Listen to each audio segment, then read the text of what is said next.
എല്ലാവർക്കും സ്വാഗതം. ഈ റിവ്യൂ ഇഷ്ടപ്പെടുവാണെങ്കിൽ ഒന്ന് ലൈക്ക് ചെയ്തും സബ്സ്ക്രൈബ് ചെയ്തും സപ്പോർട്ട് ചെയ്യണേ. അപ്പോൾ മുത്തശ്ശൻ അവന്തയ്ക്ക് വാക്ക് കൊടുക്കുന്നുണ്ട് അനിയുടെ കാര്യത്തിൽ ഉടനെ തന്നെ ഒരു തീരുമാനം എടുക്കുമെന്ന്. മുത്തശ്ശൻ അങ്ങനെ ഒരു തീരുമാനം പറഞ്ഞതുകൊണ്ട് തന്നെ സമാധാനത്തോടെ അവന്തിക അവിടുന്ന് പോകുന്നു. പോയി കഴിയുമ്പോൾ മുത്തശ്ശി ചോദിക്കുന്നുണ്ടല്ലോ മുത്തശ്ശനോട് എന്താ പരിപാടി എന്ന്. അന്നേരം കുട്ടികളിലെ വിവാഹ നിശ്ചയം നടത്താൻ ഞാൻ തീരുമാനിച്ചു എന്ന് പറയുമ്പം മുത്തശ്ശി ചോദിക്കുന്നുണ്ട് അനാമികമായിട്ടുള്ള ഡിവോഴ്സ് നടന്നിട്ടില്ല, അതിനു മുമ്പ് ഇങ്ങനെ ധൃതി കാണിക്കണോ എന്ന് ചോദിക്കുമ്പോൾ മുത്തശ്ശൻ പറയും നമ്മൾ രഹസ്യമായിട്ട് ഈ വീട്ടിൽ വെച്ച് നമ്മൾ ബന്ധുക്കൾ മാത്രം ഉള്ള ഒരു ചടങ്ങാണ് നടത്തുന്നത്, അതുകൊണ്ട് അതൊരു പ്രശ്നമല്ല, അത് നമുക്ക് നടത്തി വെക്കണം അവന്തിക മോളുടെ സമാധാനത്തിന് വേണ്ടി എന്നാണ് മുത്തശ്ശൻ പറയുന്നത്. പിന്നീട് ഈ കാര്യങ്ങൾ വീട്ടിലുള്ള എല്ലാവരെയും വിളിച്ച് പറയുന്നു. അന്നേരവും അജയൻ ചോദിക്കുന്നുണ്ട് അനാമികമായിട്ടുള്ള ഡിവോഴ്സ് നടന്നിട്ടില്ല, അതുകൊണ്ട് എന്തെങ്കിലും പ്രശ്നമാകുമോ എന്ന്. അന്നേരം മുത്തശ്ശൻ പറയും നമ്മൾ നമ്മളുടെ വീട്ടിൽ വെച്ച് രഹസ്യമായിട്ടല്ലേ ഈ കാര്യങ്ങൾ നടത്തുന്നത്, അതുകൊണ്ട് വലിയ പ്രശ്നമാകില്ല. പിന്നെ അനിയുടെ ജീവിതത്തിൽ ഇനി വേണുവും അനാമികയും ഇടപെടില്ല എന്ന് തന്നെയാണ് എൻ്റെ വിശ്വാസം. ഇനി ഇടപെട്ടിട്ടുണ്ടെങ്കിൽ അവർ സ്വയം അവരുടെ കുഴി തോണ്ടുന്നതിന് സമമായിരിക്കും ആ കാര്യങ്ങൾ എന്നൊക്കെ പറയുന്നുണ്ട്. അതുപോലെ നിശ്ചയത്തിൻ്റെ ഡേറ്റ് വരെ മുത്തശ്ശൻ പറയുന്നുണ്ട് കേട്ടോ. തൊട്ടടുത്ത ഞായറാഴ്ചയാണ് രണ്ടുപേരുടെയും കൂടെ നിശ്ചയം നടത്താൻ തീരുമാനിച്ചിരിക്കുന്നത്. ഇത് കേൾക്കുമ്പം അവന്തിക്ക് ഭയങ്കര സന്തോഷം. അന്നേരം മുത്തശ്ശി ചോദിക്കും മോൾക്ക് ഇപ്പോൾ സമാധാനം ആയോ എന്ന്. അന്നേരം എനിക്ക് സമാധാനമായി, മുത്തശ്ശൻ ഇങ്ങനെ ഒരു തീരുമാനം എടുത്തപ്പോഴാണ് ശരിക്കും എനിക്ക് സമാധാനമായത് എന്നൊക്കെ പറയുന്നുണ്ട് അവന്തികയും. അതുപോലെ മുത്തശ്ശി പറയുവാണ് ഇങ്ങനെ ഒരു സംഭവം നടന്നത് നന്നായി, നമ്മളായിട്ടെടുത്ത തീരുമാനമല്ലല്ലോ, അവന്തിക മോള് തന്നെയല്ലേ നമ്മളോട് ഈ കാര്യം വന്ന് പറഞ്ഞത്, അതുകൊണ്ട് നന്നായി എന്ന് പറയുമ്പം ദേവയാനി പറയുവാണ് അതാണ് വേണ്ടത്, മനസ്സിലൊരു ഇഷ്ടം ഉണ്ടെങ്കിൽ ഒരാഗ്രഹം ഉണ്ടെങ്കിൽ അതെല്ലാവരോടും തുറന്നു പറയണം, അല്ലെങ്കിൽ ആ ഇഷ്ടം നഷ്ടപ്പെട്ടു പോകും എന്ന് ദേവയാനി പറയുന്നുണ്ട്. അപ്പം ജാനകിയും പറയുന്നുണ്ട് എത്രയും പെട്ടെന്ന് ഈ ഒരു വിവാഹം നടത്തണം, അനിക്ക് കിട്ടാവുന്നതിൽ വെച്ച് ഏറ്റവും നല്ല ബന്ധമാണ് അവന്തിക മോള്, പുറത്തുനിന്ന് ഒരു പെൺകുട്ടി ഈ വീട്ടിൽ വന്ന് നിൽക്കുന്നതിനേക്കാൾ നല്ലതല്ലേ അവന്തിക മോള് തന്നെ അവനെ വിവാഹം കഴിക്കുന്നത്. അപ്പോൾ നമ്മളുടെ അടുത്ത് തന്നെ കുട്ടികൾ രണ്ടുപേരും ഉണ്ടാവുമല്ലോ എന്നൊക്കെ പറയുന്നു. ഏതായാലും ഇവരുടെ എല്ലാം തീരുമാനം ഇതാണ് എന്നറിഞ്ഞ് സന്തോഷിച്ചാണ് അവന്തിക അവിടെ നിന്ന് പോകുന്നത്. പോയി കഴിയുമ്പം ദേവയാനി പറയുന്നുണ്ട് അനിയുടെ മനസ്സിൽ എന്താണ് എന്നറിയില്ല, അവനിനി എന്തെങ്കിലും എതിർപ്പ് കാണിക്കുമോ എന്നും അറിയില്ല എന്നൊക്കെ പറയുമ്പം മുത്തശ്ശി പറയുന്നുണ്ട് നന്ദുവിൻ്റെ കാര്യമാണ് ഉദ്ദേശിച്ചതെങ്കിൽ അവനും നന്ദുവും തമ്മിൽ ഇപ്പോൾ അങ്ങനെ ഒരു ബന്ധമില്ലെന്നാ തോന്നുന്നത് എന്ന് പറയും. അന്നേരം മുത്തശ്ശൻ പറയുന്നുണ്ട് നിശ്ചയം അങ്ങ് നടത്തി വയ്ക്കാം, ഇനിയിപ്പം അവരുടെ മനസ്സിൽ അങ്ങനെ എന്തെങ്കിലും കാര്യം ഉണ്ടെങ്കിൽ തന്നെ അത് പതിയെ ഇല്ലാതായിക്കോളും, നന്ദുവിൻ്റെ മനസ്സിലും അതുപോലെ ഒരു ഇഷ്ടം ഉണ്ടെങ്കിൽ നിശ്ചയം കഴിഞ്ഞ് കഴിഞ്ഞാൽ അത് അവൾ വേണ്ടെന്ന് വെക്കും എന്നാണ് പറയുന്നത്. അന്നേരം ജയം പറയും ഈ കാര്യങ്ങളൊക്കെ നയനമോളും ആദർശും കൂടെ അവനോട് പറഞ്ഞായിരുന്നു, അവനെ ഒന്ന് ഉപദേശിച്ചായിരുന്നു എന്ന് പറയുമ്പം മുത്തശ്ശൻ ചോദിക്കും അവരെന്തിനാ അനിയെ ഉപദേശിക്കുന്നത്, നീ പറഞ്ഞാൽ നിൻ്റെ മകൻ കേൾക്കിയല്ലേ, പിന്നെ എൻ്റെ വാക്കിനേക്കാൾ അപ്പുറമാണോ അവരുടെ ഉപദേശം, വീട്ടിൽ നിന്ന് പുറത്തു പോയ രണ്ടുപേരുടെ കാര്യം വിളിച്ച് പറഞ്ഞേക്കുന്നു എന്നൊക്കെ പറഞ്ഞിട്ട് മുത്തശ്ശൻ അങ്ങ് ദേഷ്യപ്പെട്ടു പോകുന്നു. മുത്തശ്ശി ഒരു ചെറിയ ചിരിയോടെ അവിടെ ഇരിപ്പുണ്ട്. പക്ഷേ ഇത് കേൾക്കുമ്പം ദേവയാനിക്ക് ഭയങ്കര സങ്കടമാകുന്നുണ്ട്. പിന്നെ കാണിക്കുന്നത് അവന്തിക ഈ കാര്യം നവ്യയോട് പറയാനായിട്ട് ചെല്ലുവാണ്. എന്നിട്ട് നവ്യയോട് ആദ്യമേ പറയുന്നത് ഞാനൊരു കാര്യം പറയാം, പക്ഷേ ഏട്ടത്തേക്ക് അത് അത്രയ്ക്ക് അങ്ങ് ഇഷ്ടപ്പെടുകയില്ല എന്ന് പറയും. എന്ത് കാര്യമാണ് എന്ന് ചോദിക്കുമ്പം പറയുവാണ് ഈ ഞായറാഴ്ച എൻ്റെയും അനിയുടെയും വിവാഹ നിശ്ചയം നടത്താൻ തീരുമാനിച്ചു എന്ന്. അന്നേരം നവ്യ ചോദിക്കും ഈ ഒരു വിവരം എനിക്കിഷ്ടപ്പെടുകയില്ല എന്ന് നീ എങ്ങനെയാണ് തീരുമാനിച്ചത് എന്ന് ചോദിക്കുമ്പം അവന്തിക പറയുവാണ് അല്ല ഞാൻ നിങ്ങളെപ്പോലെ അല്ലല്ലോ, പ്രതിപക്ഷത്തോടാണല്ലോ കൂറ് കാണിക്കുന്നത്, അതുകൊണ്ട് നിങ്ങൾക്കത് ഇഷ്ടപ്പെടില്ല എന്ന് കരുതി എന്ന് പറയുന്നു. അന്നേരം നവ്യ പറയുന്നുണ്ട് എനിക്കും അഭിക്കും എതിരെ നിൽക്കുന്ന ആര് സ്നേഹിച്ചാലും അവരും എൻ്റെ പ്രതിപക്ഷം തന്നെയാണ്, പക്ഷേ നന്ദു ഈ വീട്ടിലോട്ട് വരരുത് എന്ന് മാത്രമേ ഞാൻ ആഗ്രഹിച്ചിട്ടുള്ളൂ, അനി വേറെ ആര് വിവാഹം കഴിച്ചാലും എനിക്ക് യാതൊരു കുഴപ്പവും ഇല്ല എന്ന് പറയും. എന്നിട്ട് നവ്യ ചോദിക്കുന്നുണ്ട് എങ്ങനെയാ ഈ വിവാഹത്തിന് അനി സമ്മതിച്ചിട്ടുണ്ടോ എന്ന്. അന്നേരം അവന്തിക പറയും അനിയേട്ടെ സമ്മതിച്ചിട്ടൊന്നുമില്ല, പക്ഷേ മുത്തശ്ശൻ പറഞ്ഞു ഈ വിവാഹം നടത്തി തരാമെന്ന്. മുത്തശ്ശൻ അങ്ങനെ ഒരു വാക്ക് പറഞ്ഞു കഴിഞ്ഞാൽ പിന്നെ ഞാൻ ടെൻഷൻ അടിക്കേണ്ട കാര്യമൊന്നും ഇല്ലല്ലോ എന്നിങ്ങനെ പറയുവാണ്. എന്നിട്ട് അതിൻ്റെ കൂടെ പറയുന്നുണ്ട് അനിയേട്ടനെ എന്നിൽ നിന്നും അകറ്റുന്നത് അവൾ ആ നന്ദുവാണ്, അല്ലെങ്കിൽ അനിയേട്ടൻ എന്നെ സ്നേഹിച്ചേനെ എന്ന്. അന്നേരം നവ്യ പറയുന്നുണ്ട് ഇനി ആ കാര്യത്തെപ്പറ്റി പറഞ്ഞിട്ട് കാര്യമൊന്നുമില്ല, എങ്ങനെയെങ്കിലും അനിയെ സ്നേഹിച്ച് അനിയുടെ മനസ്സിലേക്ക് കടന്നു കയറാൻ നീ ശ്രമിക്കണം, അന്നേരം അനി നിൻ്റെ പരിധിയിലായിക്കോളും, അല്ലാതെ നന്ദുവിനെ കുറ്റം പറഞ്ഞിട്ട് കാര്യമില്ല, ഏതായാലും വിവാഹം നടക്കട്ടെ, ഞാൻ അത് വളരെയധികം ആഗ്രഹിക്കുന്നതുമാണ് എന്നൊക്കെ പറയുന്നു. അന്നേരം ഭയങ്കര സന്തോഷത്തോടെ അവന്തിക അങ്ങ് പോയി കഴിയുമ്പം നവ്യ മനസ്സിലോർക്കുവാണ് ഇല്ല എൻ്റെ നന്ദു അനിയെ സ്നേഹിക്കുന്നുണ്ടെങ്കിൽ അവർ തമ്മിലുള്ള വിവാഹമേ നടക്കുള്ളൂ, അതിന് എനിക്ക് ചെയ്തു കൊടുക്കാൻ പറ്റുന്നതെല്ലാം ഞാൻ ചെയ്തു കൊടുക്കും എന്നാണ് നവ്യ ചിന്തിക്കുന്നത്. പിന്നീട് കനകയാണ് കാണിക്കുന്നത് നന്ദുവിന് ആക്സിഡൻറ്റ് പറ്റി. ആക്സിഡൻ്റ് അല്ല, ഗുണ്ടകളുടെ ആക്രമണത്തിന് ശേഷം വീട്ടിലോട്ട് വന്നില്ലായിരുന്നല്ലോ. നന്ദു വീട്ടിലോട്ട് വന്ന് കയറുമ്പോഴേക്കും നെറ്റിയിൽ മുറിവൊക്കെ കാണുന്നു. കനകയ്ക്ക് ആകെ വിഷമാവുന്നു, ഭയങ്കര കരച്ചിലായി. പിന്നെ എന്താണ് സംഭവിച്ചത് എന്നൊക്കെ ചോദിക്കുമ്പം ഇങ്ങനെ ഒരു ഗുണ്ടാക്രമണം നടന്നു, അത് കഴിഞ്ഞ് ഹോസ്പിറ്റലിൽ പോയിട്ട് ഞാൻ നയനേച്ചിയുടെ അടുത്തോട്ട് പോകുമായിരുന്നു എന്നൊക്കെ പറയുന്നു. അന്നേരം ഭയങ്കര വിഷമത്തോടെ കരച്ചിലും ബഹളമൊക്കെയാണ്. എന്നിട്ട് പറയുന്നുണ്ട്, നീ നന്നായിട്ട് സൂക്ഷിക്കണം, അതുപോലെ നീ മാത്രമല്ല ആദർശം നയനയും ഒക്കെ സൂക്ഷിക്കണം, അപ്പുറത്ത് നിൽക്കുന്നത് കണ്ണിച്ചോരില്ലാത്തവരാണ് എന്നൊക്കെ പറയുന്നുണ്ട്. അത് കഴിഞ്ഞ് കനക നന്ദുവിനോട് പറയുവാണ്, അതെ വേറൊരു വിശേഷം കൂടിയുണ്ട്, അനന്തപുരിയിൽ അടുത്ത ഞായറാഴ്ച ഒരു ചെറിയ ചടങ്ങ് നടക്കുന്നുണ്ട്. അത് വേറെ ഒന്നുമല്ല, അനിയും അവന്തികയും തമ്മിലുള്ള വിവാഹ നിശ്ചയമാണ് എന്ന്. അത് കേൾക്കുന്നേ ഭയങ്കര സങ്കടമാകുന്നുണ്ട് നന്ദുവിന്. പക്ഷേ നന്ദു അത് പുറത്ത് കാണിക്കാതിരിക്കാൻ ശ്രമിക്കുന്നുണ്ട്. എന്നിട്ട് കനക പറയുവാണ്, അവന്തിക മോൾ ഇങ്ങോട്ട് വിളിച്ച് പറഞ്ഞ കാര്യം നിനക്കറിയാലോ, അതുകൊണ്ട് ഇനി അവരുടെ വിവാഹ നിശ്ചയത്തിന് ശേഷം അവരുടെ ജീവിതത്തിൽ നീ ഒരു പ്രശ്നക്കാരി ആകരുത്, അത് നീ ശ്രദ്ധിച്ചോണം എന്നൊക്കെ പറയുമ്പം നന്ദു പറയുന്നുണ്ട്, ആരുടെയും ജീവിതം നശിപ്പിക്കാൻ ഞാൻ ശ്രമിക്കില്ലമ്മേ.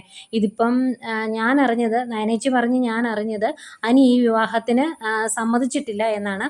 അനിയുടെ മനസ്സ് മാറി അവന്തികയെ സ്വീകരിക്കട്ടെ എന്ന് മാത്രമേ ഞാൻ പറയുന്നുള്ളൂ, ഞാൻ ആരെയും ശല്യം ചെയ്യാൻ പോകില്ല എന്നൂടെ പറഞ്ഞിട്ട് നന്ദു ആകെ വിഷമിച്ച് പോകുന്നു. അപ്പം നന്ദുവിൻ്റെ മുഖം കാണുമ്പോൾ അവർക്ക് കാര്യം മനസ്സിലാവും.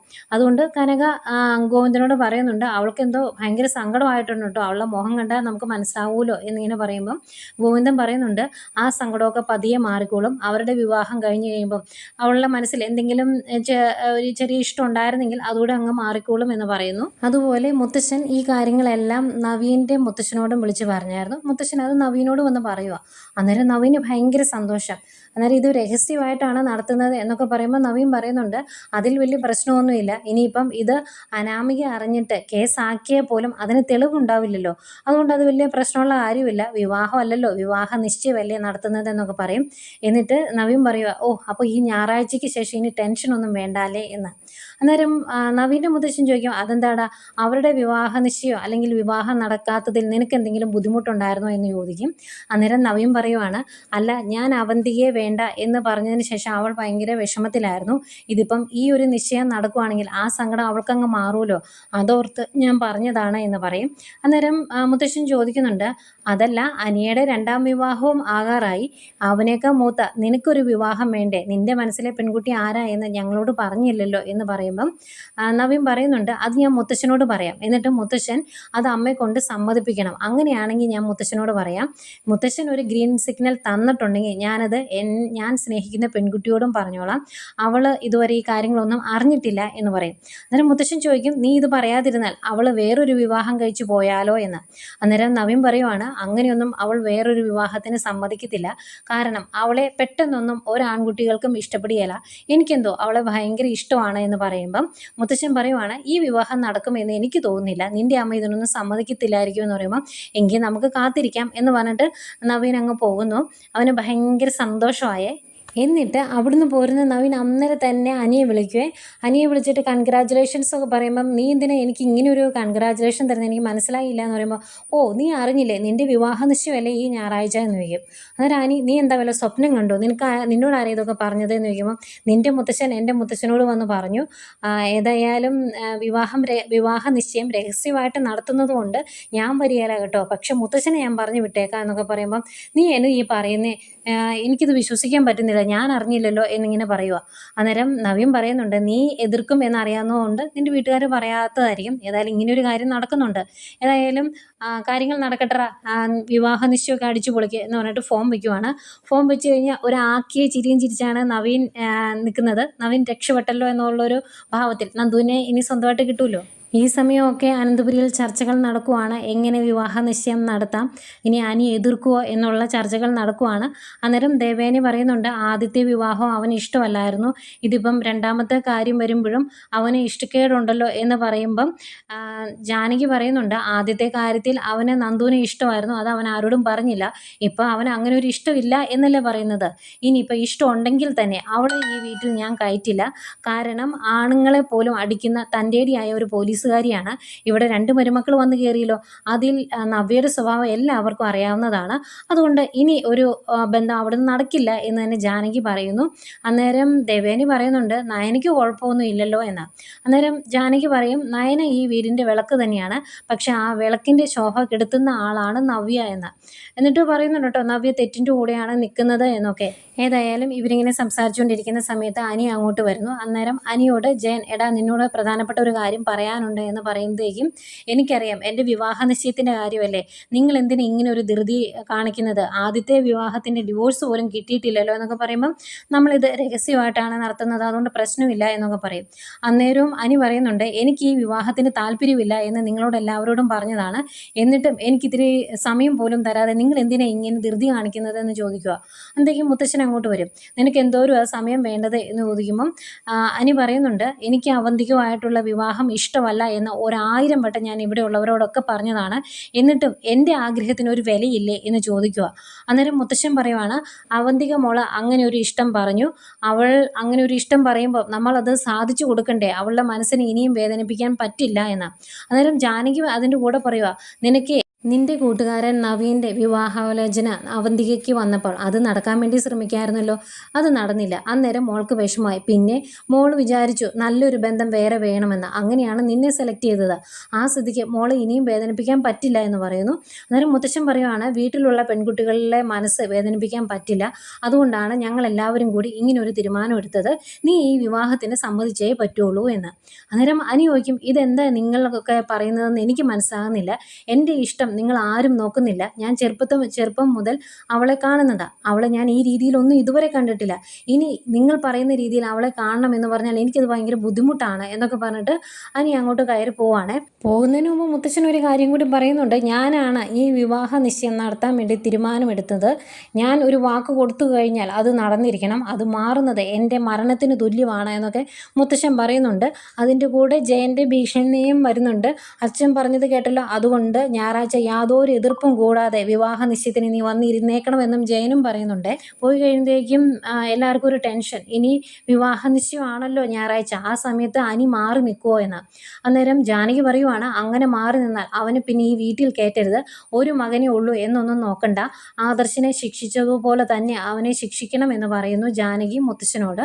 അന്നേരം മുത്തശ്ശൻ പറയുന്നുണ്ട് ഞായറാഴ്ചയാണല്ലോ വിവാഹ നിശ്ചയം, ആ ദിവസം എന്ത് സംഭവിക്കും എന്ന് നമുക്ക് നോക്കാമെന്ന്. എന്നിട്ട് എന്തൊക്കെയോ ഇങ്ങനെ ചിന്തിച്ച് നിൽക്കുന്നുണ്ട് കുറച്ചു നേരം മുത്തശ്ശൻ. ഇനി നാഗേന്ദ്രനുള്ള പണിയാണോ ഇത് എന്നറിയത്തില്ല, സ്വാഭാവികമായിട്ടും നല്ലൊരു ബിസിനസ്സുകാരനാണ് മുത്തശ്ശൻ എന്നാണ് എല്ലാവരും പറയുന്നത്. അബിക്ക് നാഗേന്ദ്രനുമായിട്ട് ബന്ധമുണ്ടെങ്കിൽ അവന്തികയ്ക്കും കാണും എന്ന് ചിന്തിക്കാനുള്ള സാമാന്യ ബുദ്ധി മുത്തശ്ശന് കാണും. അതുകൊണ്ട് നാഗേന്ദ്രൻ പറഞ്ഞിട്ടായിരിക്കും പെട്ടെന്ന് ഇങ്ങനൊരു വിവാഹം അവന്തിക എടുത്ത് ഇട്ടത് എന്നും മുത്തശ്ശൻ സംശയിക്കുന്നുണ്ടാവാം. അങ്ങനെയും കഥ പോകാലോ, അങ്ങനെയാണെങ്കിൽ നല്ലത്.